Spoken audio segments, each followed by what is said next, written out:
Hello guys, আসসালামু আলাইকুম। আপনারা সবাই কেমন আছেন? আশা করি ভালো আছেন। আজকে আমি রান্না করছি ঢেঁড়স, মানে বলে ভিন্ডি, উম, বট দিয়ে।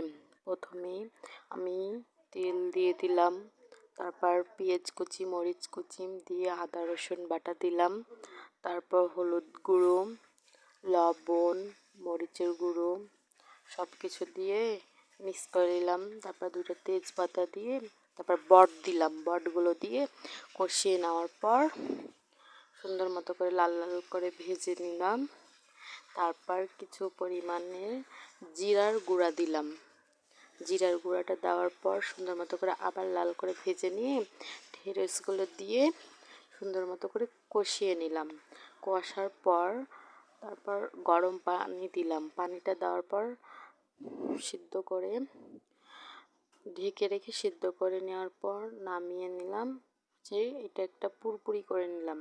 তারপর আমার রান্না হয়ে গেছে। কেমন হয়েছে কমেন্টে বলে যাবেন। আল্লাহ হাফেজ।